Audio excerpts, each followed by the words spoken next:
Hirai did not give a timetable for a decision on a possible IPO. He also refused to offer his own opinion on the proposal. Well, joining us now with a closer look at whether a spin-off would help Sony turn around the company is Jeff Bander. He's the president of Sticky, a media technology company that helps firms optimize their online branding. Jeff, thanks for joining us tonight. My pleasure, thank you. So Jeff, Daniel Loeb, the fund manager over at Third Point and a 6.4% holder in Sony, which makes him the biggest shareholder in the company. Will he be successful in trying to get them to spin off their entertainment division? It's a good question. If anyone can do it, it'll be him. He's brilliant. He's done it before with Yahoo, with Greek Bonds, with Dade Bearing, where he made over 700%. It's a chess game right now. It's definitely in his best interest for it to happen.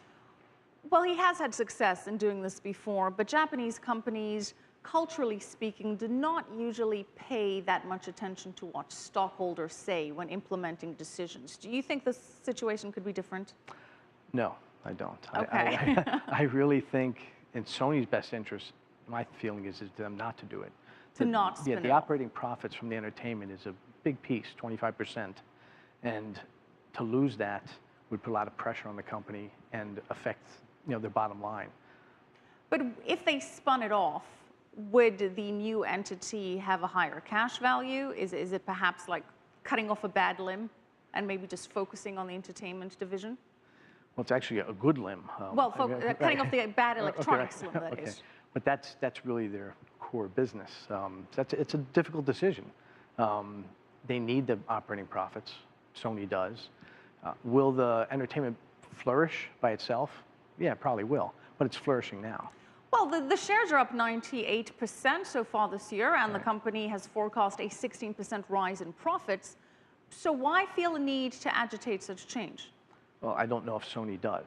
Right, but Daniel Loeb does. Well, there is some personal benefit for him, to say the least. Well, let's focus on the electronics division. Why is this doing so poorly? So the world we live in now, you must innovate. And when I say innovate, you must innovate constantly. And I don't think Sony's done a very good job in innovation in the mobile phone area. They've been hurt really bad on TV. And as the mobile phone gets bigger and bigger globally, if you're not innovating, you're in big trouble. And that's really what's happened to them.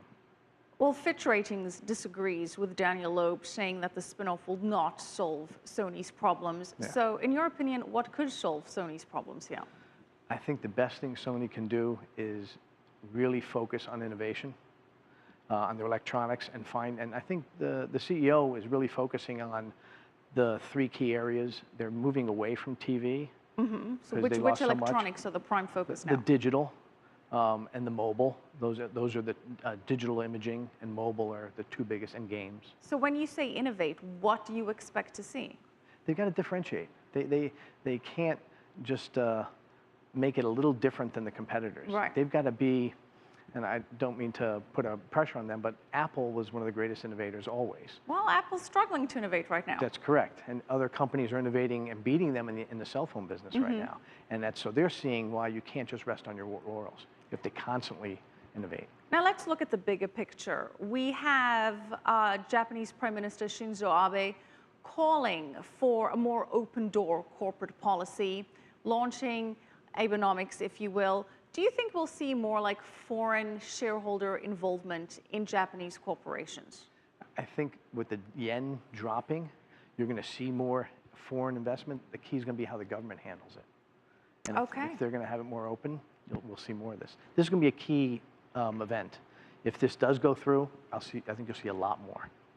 All right. Well, we'll stay tuned. Thank you so much for that insight, Jeff Bander, president of Sticky.